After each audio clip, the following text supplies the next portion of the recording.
하나님 말씀 보겠습니다. 사사기 13장 2절부터 7절까지 말씀입니다.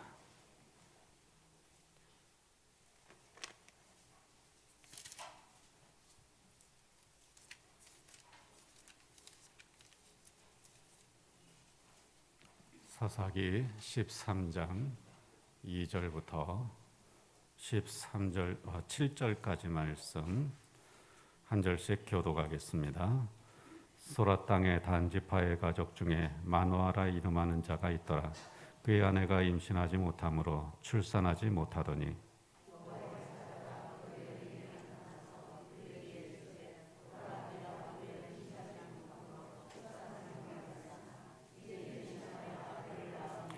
그러므로 너는 삼가 포도주와 독주를 마시지 말며 어떤 부정한 것도 먹지 말지니라.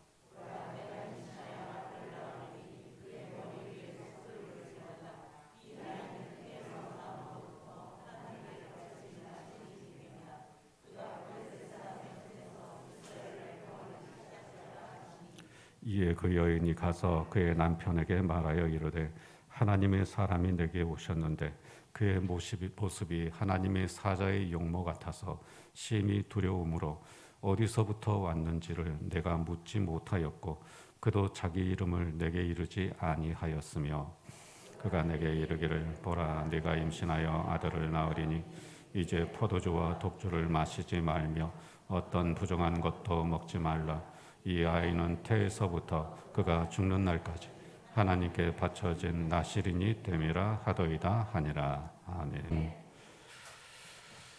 지금까지 사사기 말씀을 계속해서 보고 있습니다.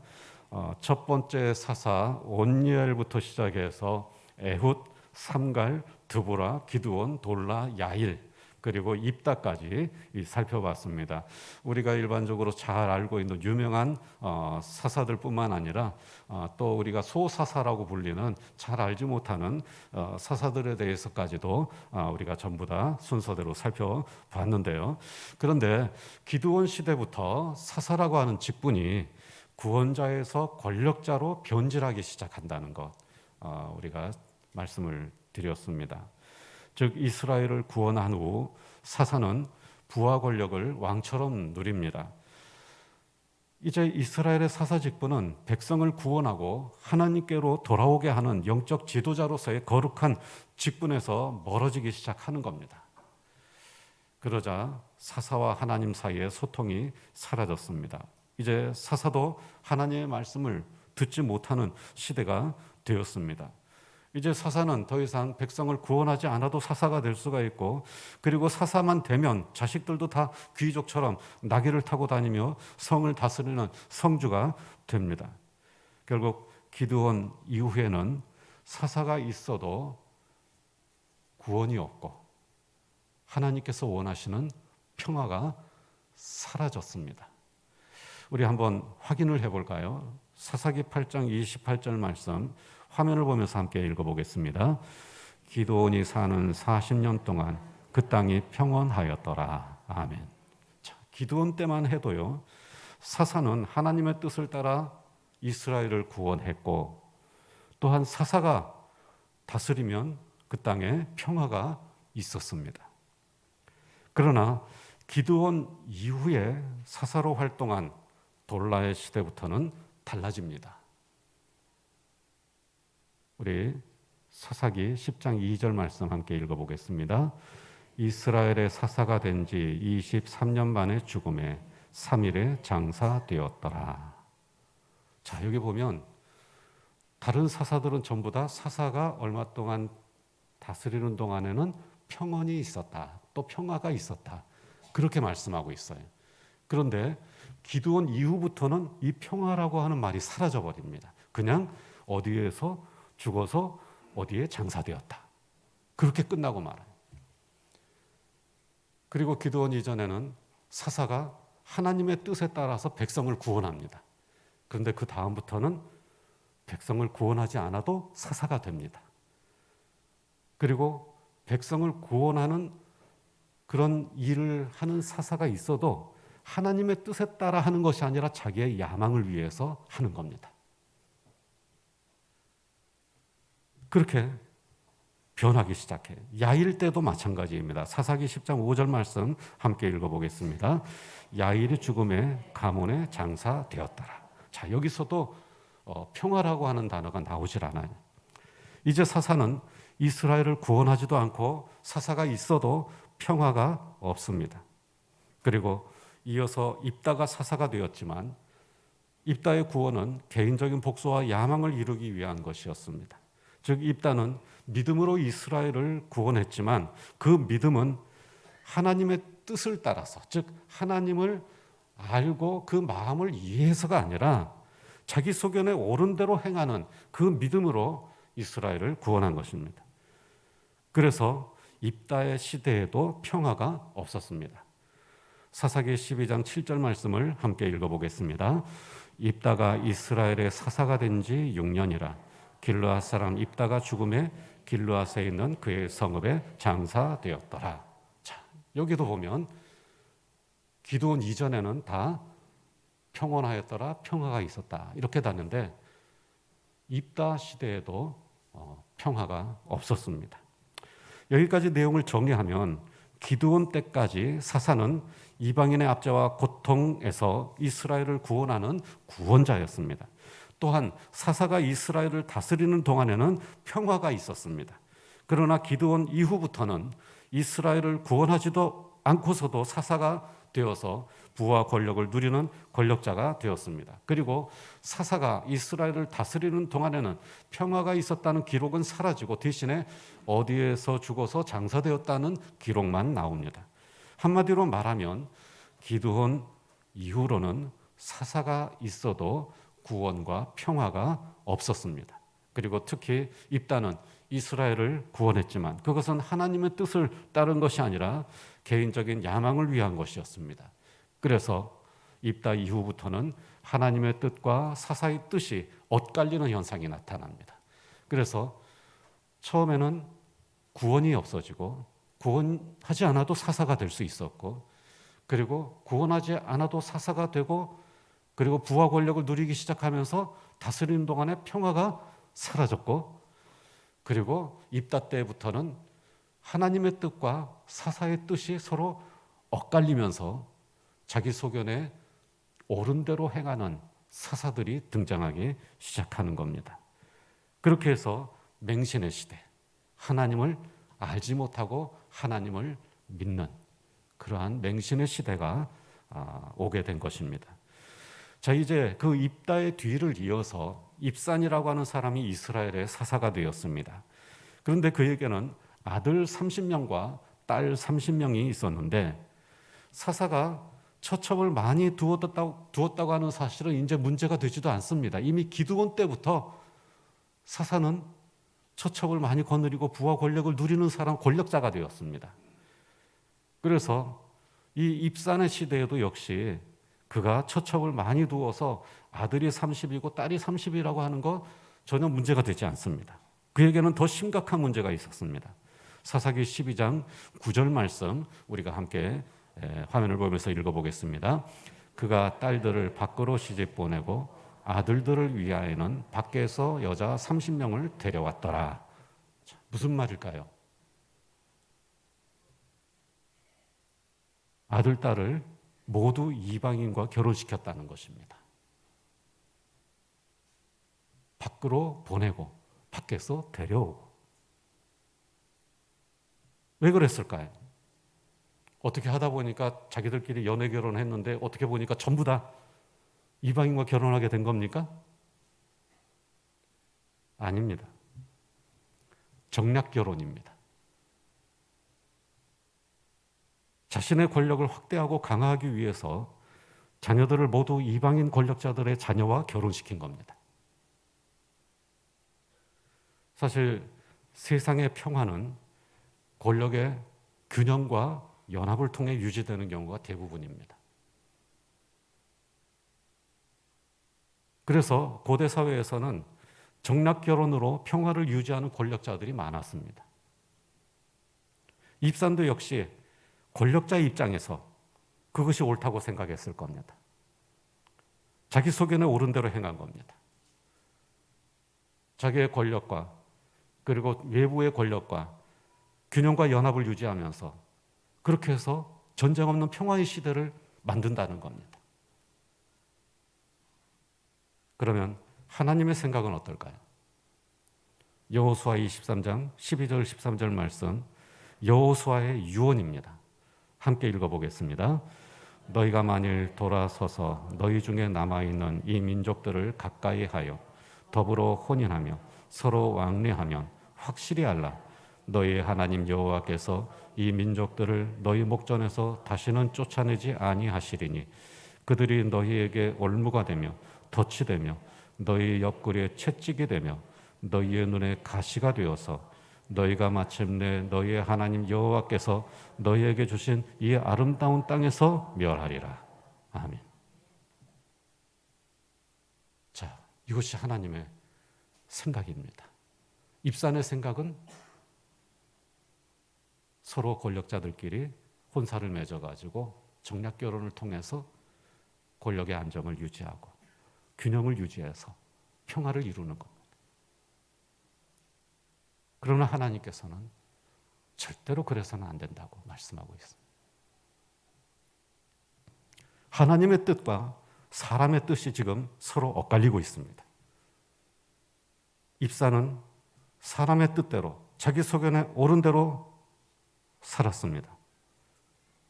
그러나 아무도 이것을 문제 삼지 않았습니다. 이런 시대가 맹신의 시대입니다. 입사는 자신이 평화의 시대를 만들었다고 생각했겠지만 성경에는 그의 시대에 평화가 있었다고 말씀하지 않습니다. 물론 기드온 이후의 사사들이 다스릴 때 전쟁이 일어나지 않았습니다. 어쩌면 나름대로 그들 나름대로의 평화가 있었을지 모릅니다. 그러나 하나님께서는 그것을 평화라고 말씀하지 않습니다. 그 뒤를 이어서 사사가 된 엘론도 마찬가지입니다. 10년 동안 이스라엘을 다스리다가 죽었습니다. 구원도 없고 하나님께서 원하시는 평화도 없었습니다. 그 뒤를 이어 압돈이 사사가 되었습니다. 그에게는 아들 40명과 손자 30명이 있었는데 아들과 손자들 모두 나귀를 타고 다녔습니다.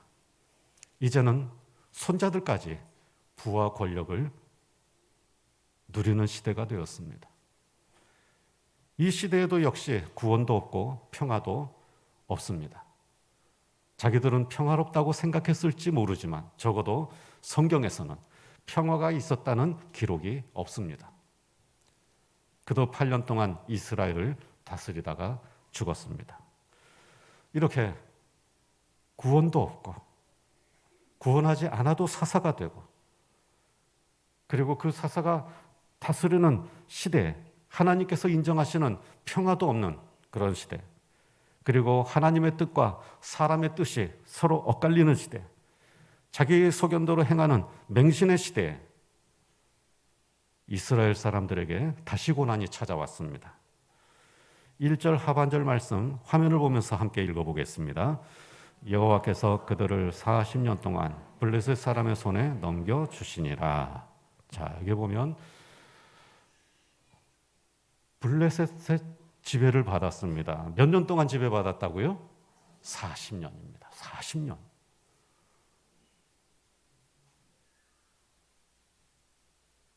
그런데 이 시기부터는 중요한 것 한 가지가 더 사라집니다. 사사들이 구원하지도 않았어요. 그리고 하나님께서 인정하시는 평화도 없어졌습니다. 그리고 서로 엇갈리면서 하나님의 음성도 없어졌습니다. 믿음이 없어진 거예요. 그러면서 이제 마지막 한 가지 남은 것, 그것마저도 없어진 겁니다. 40년 동안 블레셋의 지배를 받았지만 구원해달라고 부르짖는 사람이 없습니다.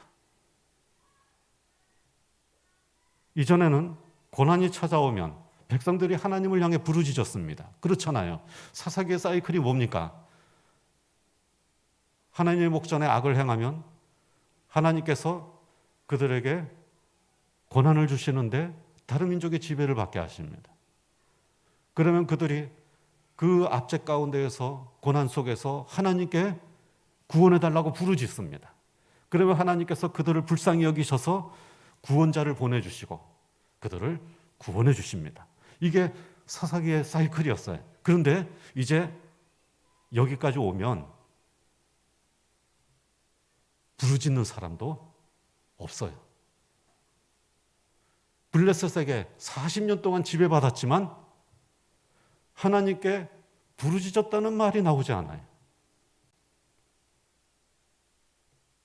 이전에는 고난이 찾아오면 백성들이 하나님을 향해 부르짖었습니다. 그러면 하나님께서 그들을 불쌍히 여기시고 구원해 주셨습니다. 그런데 이제는 백성들이 부르짖지도 않습니다. 기도가 사라졌습니다.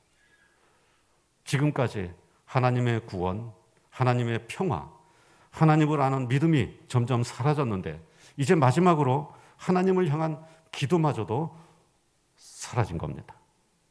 마지막 때가 된 것입니다. 하나님의 백성 이스라엘이 역사 속에서 사라질 때가 된 겁니다. 다시 말하면 하나님의 백성 이스라엘이 블레셋 사람들 속에 섞여서 녹아 없어질 때가 되었다는 말입니다. 예를 들면 우리나라가 일제의 식민지였을 때 만일 우리나라 백성들에게 민족 정신이 다 사라져 버렸다면 우리나라는 일본에 섞여서 사라지고 말았을 것입니다. 만약에 그 시대에 민족 정신을 가진 사람들이 다 없어지고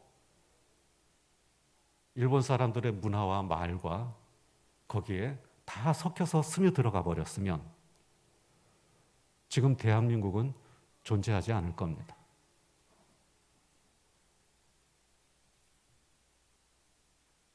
마찬가지로 기도는 하나님의 백성에게 민족 정신과 같은 것입니다. 민족 정신은 그 민족의 뿌리입니다. 하나님의 백성에게 하나님을 향한 기도는 그들을 존재하게 하는, 그들의 정체성을 존재하게 하는 뿌리입니다. 그러므로 만약 하나님의 백성들이 기도하지 않으면 결국 세상에 섞여서 사라질 수밖에 없습니다. 기도가 사라지면 신앙의 정체성도 없어집니다. 그래서 다니엘은 평생 포로로 잡혀서 이방 땅에서 살았지만 하루 3번 기도하면서 신앙의 정체성을 지켰습니다. 예수님께서는 이 세상에 오셨을 때 습관처럼 새벽마다 기도하셨습니다. 바울 사도는 쉬지 말고 기도하라고 했습니다. 기도가 사라지면 신앙의 정체성이 없어지기 때문입니다. 기도하지 않으면 교회도 없어지는 겁니다. 그래서 우리는 늘 기도합니다. 새벽에도 기도하고 밤에도 기도하고 식사 때마다 기도합니다. 모든 일에 기도로 시작하고 기도로 마칩니다. 그게 우리의 정체성을 지키는 겁니다. 내가 하나님의 백성, 내가 그리스도인이라고 하는 것을 하나님을 알지 못하는 이 세상 속에서 우리를 지켜내는 마지막 보루가 바로 기도입니다. 이 기도마저 사라졌을 때 우리는 세상 속에 녹아서 없어지고 있는 겁니다.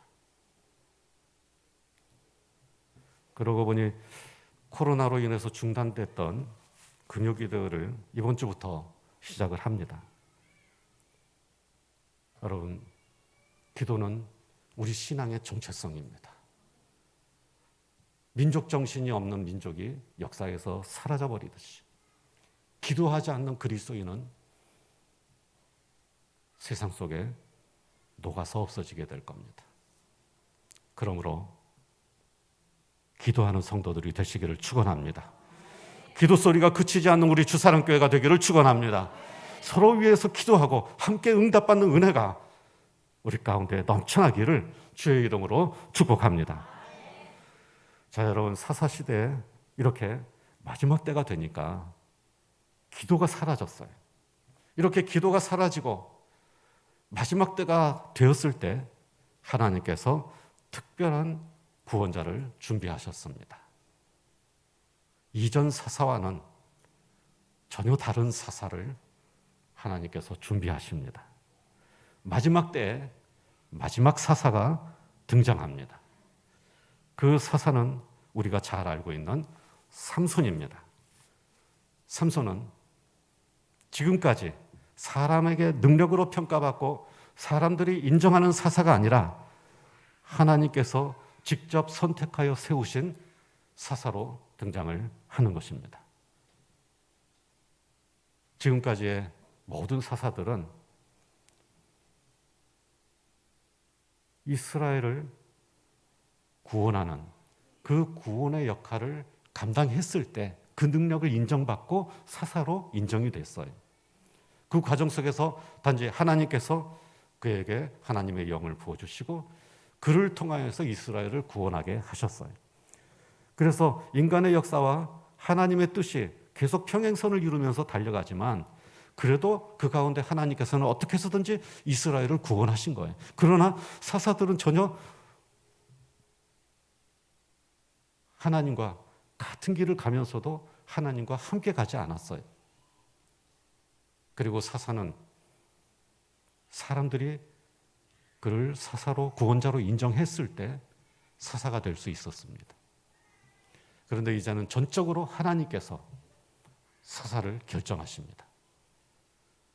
태어나기 전부터 그를 사사로 직접 선택하셨습니다. 오늘 말씀은 삼손이 태어나는 과정에 하나님의 특별한 계획이 있었다는 사실을 보여주고 있습니다. 블레셋 접경 지역에 단 지파에 속한 마노아라고 하는 사람이 살고 있었습니다. 그런데 그의 아내는 임신하지 못하는 여자였습니다. 자녀가 없었습니다. 어느 날 하나님의 사자가 그 여인에게 나타나서 말했습니다. 5절 말씀 함께 읽어보겠습니다. 보라, 내가 임신하여 아들을 낳으리니 그의 머리 위에 삭도를 대지 말라. 이 아이는 태에서 나옴으로부터 하나님께 바쳐진 나실인이 됨이라. 그가 블레셋 사람의 손에서 이스라엘을 구원하기 시작하리라 하시니. 아멘. 삼손은 태어나기 전부터 사사로 정해졌습니다. 이스라엘을 구원하기 시작하리라. 특히 삼손은 하나님께 바쳐진 나실인이라고 말씀하고 있습니다. 이 아이는 태에서 나옴으로부터 하나님께 바쳐진 나실인이 됨이라. 태에서 나옴으로부터가 원문에는 태중에서부터입니다. 이미 이 아이는 어머니의 뱃속에 있을 때부터 사사로 이스라엘을 구원할 자로 선택된 사람이었어요. 정해진 사람이었습니다. 특히 삼손은 하나님께 바쳐진 나실인이라고 말씀하고 있습니다. 나실인은 거룩하게 구별된 사람이라는 뜻으로서 하나님께 바쳐진 사람을 말합니다. 그리고 하나님께 바쳐진 사람이라고 하는 표시로 머리카락을 자르지 말라고 명령했습니다. 이렇게 태어나기 전부터 하나님께 거룩하게 바쳐진 사람, 그리고 그 표시로 머리카락을 자르지 않는 사람, 바로 그 사람이 삼손입니다.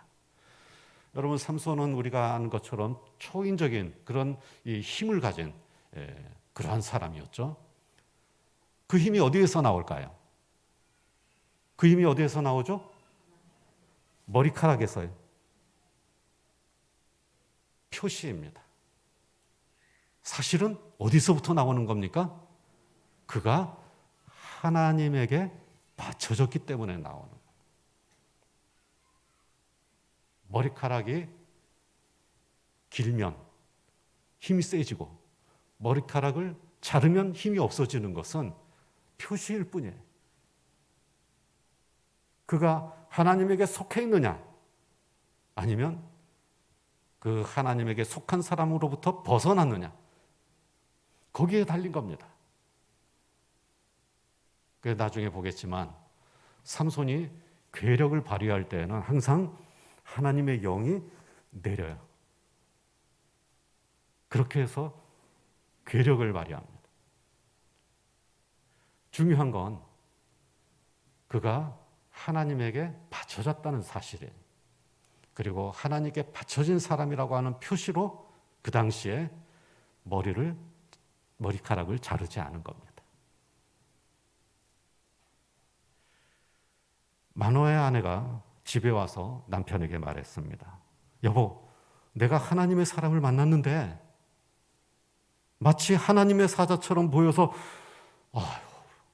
그냥 무서워서 꼼짝을 못하고 있었더니 그 사람이 말하기를 내가 곧 아들을 낳을 거래요. 그리고 그 아이가 태어날 때부터 하나님께 바쳐진 사람이 될 거라네요. 여기까지만 말했어요. 뭘 빼먹었습니까? 한 가지 빠졌어요. 뭡니까? 블레셋으로부터 이스라엘을 구원하기 시작하리라. 그거 빼먹었어요. 요즘 사람들은 그럴 수도 있지 그러지만 여러분 고대인들이 말을 전하는 데 있어서 고대인들은 우리 현대인들이 상상할 수 없을 정도로 말을 똑같이 전합니다. 왜냐하면 그 당시에는 이 문자나 이런 것들이 많이 없었기 때문에 주로 사람들에게 의사를 전달하고 정보를 전달하는 것이 기억력에 의존해서 했어요. 그래서 고대인들은 우리가 생각하는 것보다 훨씬 더 기억력이 정확합니다. 그리고 특히 어떤 이야기를 쓰거나 그래서 또 어떤 이야기를 전달할 때 어떤 있었던 사건을 다른 사람에게 전할 때에는 그걸 갖다가 그대로 전해요. 그런데 지금 마노아의 아내는 남편에게 여호와의 사자를 만났을 때 그 여호와의 사자가 자기에게 한 말 전하는데 그대로 전하잖아요. 그렇죠? 그런데 그대로 전하면서 한 가지 빠뜨렸습니다. 뭘 빠뜨렸습니까? 블레셋의 압제에서 이스라엘을 구원하기 시작하리라. 이걸 딱 빠뜨렸어요. 이것은 그 당시에 이스라엘 백성들이 왜 하나님 앞에 부르짖지 않았는지에 대한 이유를 간접적으로 알려주는 내용입니다. 뭔가 하면 블레셋의 지배에서 구원받는 데 관심이 없었어요. 왜 관심이 없었을까요? 블레셋의 지배를 받아도 불편한 게 없었습니다. 왜 불편한 게 없었을까요? 적응이 돼버렸거든요. 그들하고 섞여 살고 그들의 지배를 받고 그들이 시키는 대로 하는 게 이제는 불편하거나 힘든 일이 아니었습니다. 저항도 없었고 반발하지도 않았고 그래서 블레셋 사람들의 지배를 받긴 했지만 섞어 살면서 평안하게 살았어요. 그래서 이제는 부르짖지 않은 겁니다. 자, 이렇게 해서 조금만 더 가면 결국 어떻게 될까요? 이스라엘 사람들은 역사 속에서 사라지는 겁니다. 어쨌든 이 말을 들은 마노아는 즉시 하나님께 기도를 합니다. 모처럼 기도하는 장면이 나옵니다. 그러나 그 기도는 이스라엘의 구원과는 상관이 없고 아이 교육에 초점이 있습니다. 8절 말씀 함께 읽어보겠습니다. 마노아가 여호와께 기도하여 이르되 주여 구하옵나니 주께서 보내셨던 하나님의 사람을 우리에게 다시 오게 하사 우리가 그 낳을 아이에게 어떻게 행할지를 우리에게 가르치게 하소서 하니. 자, 이 말은 그 아이를 잘 키우려면 어떻게 가르쳐야 할지 자녀 교육의 지침을 알려달라는 말입니다. 원래 아이를 낳지 못했는데 기적으로 아이를 갖게 되는 거잖아요. 그래, 굉장히 소중한 아이입니다. 그렇기 때문에 이 아이를 잘 키워야 돼요. 그래서 이 아이를 낳게 될 것이라고 하는 그 기적을 전달한 하나님의 사람. 원래는 하나님의 사자인데 마노아와 그의 아내는 하나님의 사람이라고 이렇게 얘기를 하고 있습니다. 이 하나님의 사람이 뭔가 특별한 걸 알고 있을 것이다. 그래서 마노아가 그때부터 이 사람이 자기에게 태어날 이 아이를 어떻게 가르쳐야 될지 그 자녀 교육의 지침을 구체적으로 가르쳐 주기를 원하는 거기에 굉장히 집착을 해요. 그래서 그 이후에 나오는 내용을 보면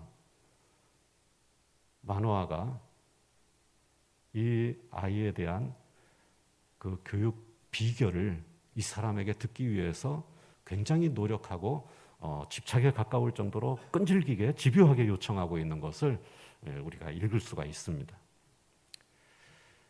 마노아는 예나 지금이나 자녀 교육은 모든 부모에게 매우 중요한 문제입니다. 마노아도 역시 기적으로 태어날 이 소중한 아들을 어떻게 가르쳐야 할지를 알려달라고 집요하게 요구를 합니다.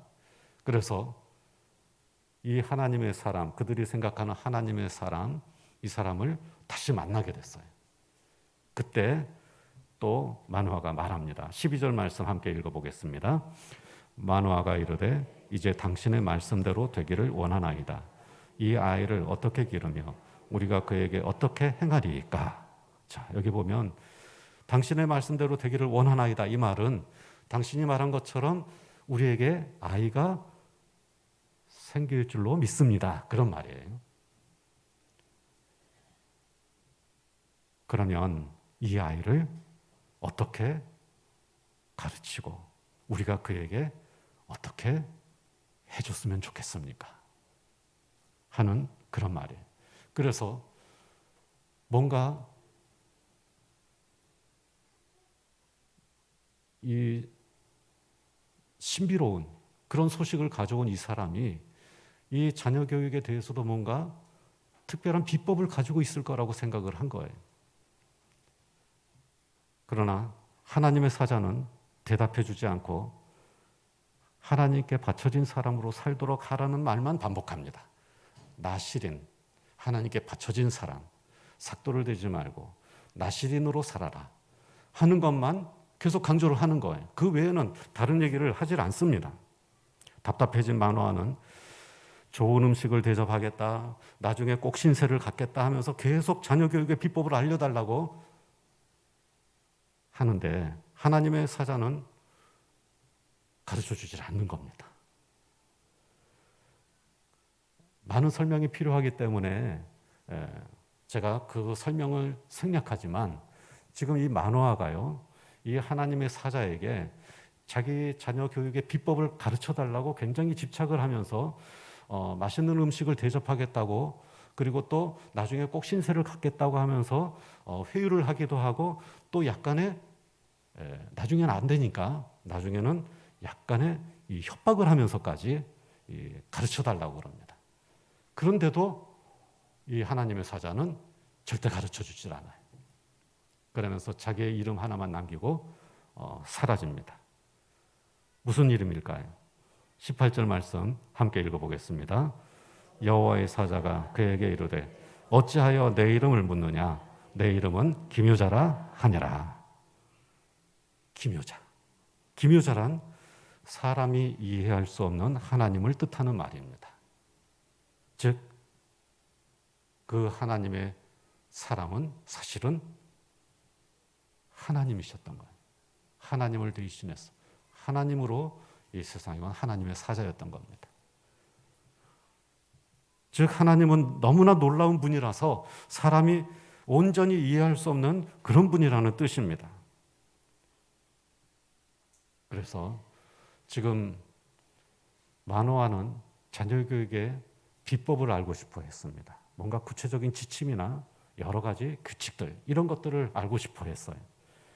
그러나 하나님의 사자는 단지 하나님께 바쳐진 사람, 그리고 그 하나님은 기묘자이시다. 놀라운 능력으로 사람이 이해할 수 없는 그러한 하나님께 그 아이를 바쳐라. 그것만 남기고 사라진 겁니다. 여러분, 마노아는 자녀 교육에 대한 비법을 알고 싶어 했습니다. 뭔가 신통한 사람이 와서 신통하게도 아이를 낳게 될 것이라고 얘기해 줬으니까 그 신통한 사람이 그 아이를 잘 키우는 비법도 알고 있겠지. 그래서 계속해서 그 비법에 집착하면서 어떻게 가르쳐야 되는지 알려달라고 요구를 했던 것입니다. 그러나 하나님의 사자는 가르쳐주지 않고 오직 하나님께 바쳐진 사람이다. 그 말만 하고 떠난 겁니다. 자녀 교육의 비법은 없습니다. 좋은 교육도 필요하지만 좋은 교육이 반드시 좋은 사람을 만드는 것은 아닙니다. 가장 중요한 것은 우리가 놀라우신 기묘자 하나님께 우리의 자녀를 맡기는 것입니다. 그분은 놀라우신 분입니다. 우리의 이해를 초월하신 분입니다. 바로 그분께 우리의 자녀를 맡기는 겁니다. 마노아는 여러 가지 교육의 지침을 알고 싶어 했습니다. 그러나 하나님의 사자는 이래라 저래라 하는 그런 규칙이나 지침을 알려주지 않았습니다. 그저 하나님께 바쳐진 사람이라는 것만 강조했습니다. 우리 자녀들도 어릴 때에는 모두가 아는 내용으로 이래라 저래라 하지만 이런 것들은 부모가 배우지 않아도 알 수 있는 상식의 영역입니다. 그런 건 비법이 아니잖아요. 예를 들면 어린아이에게 대해서는 계속해서 이래라 저래라 여러 가지 통제를 하고 합니다. 예를 들어서 저희 둘째는 그때 제주도에 살았는데 바닷가에를 잘 못 나갔어요. 왜냐하면 바닷가에 가면은 애가 모래를 자꾸 집어먹어요. 그러면 부모가 뭐라고 그럽니까? 모래 먹으면 안 돼. 자, 이런 건 사실 비법도 아니잖아요. 그렇죠? 자녀 교육의 비법도 아닙니다. 어린 아이들을 키울 때 이래라 저래라 통제하는 거는 그냥 상식적인 차원입니다. 뜨거운 거 만지지 말아라. 걸어 다닐 때 조심해서 뛰어다니지 말아라. 넘어질라. 그러면서 우리가 자녀들에게 상식적인 차원에서 이래라 저래라 하는 겁니다. 하지만 어느 정도 성장하면 여러분 이래라 저래라가 통합니까? 어떻습니까? 아이들이 조금만 커도요. 한 7살만 돼도 이래라 저래라 안 통합니다. 어느 정도 성장하게 되면 우리 부모가 바라는 것은 그 아이들이 이래라 저래라 해서 그 규칙대로 움직여서 성장하는 것이 아니라 아름다운 내면적인 가치와 올바른 동기와 지혜를 가지고 살기를 원하는 겁니다. 이것은 가르친다고 되는 것이 아니라 부모가 본을 보이고 하나님을 경외하는 신앙으로 길러지는 겁니다. 한마디로 믿음의 변화가 있어야 된다는 겁니다. 여러 가지 규칙과 규정을 정하고 이렇게 해야 되고 저렇게 해야 되고 이렇게 하면 안 되고 저렇게 하면 안 되고 그런 규정을 가지고 아이들을 딱 틀에 잡힌 사람으로 만들어서 키운다고 해서 그 아이가 잘 되는가? 그렇지 않다는 겁니다. 중요한 것은 기묘자이신 하나님께 우리 자녀를 맡기는 것입니다. 하나님께서는 삼손의 부모에게 삼손을 하나님께 바쳐진 사람으로 양육하라고 말씀하셨습니다. 하나님께 바쳐진 사람이라는 말이 원문에는 하나님에게 속한 사람이라고 되어 있습니다.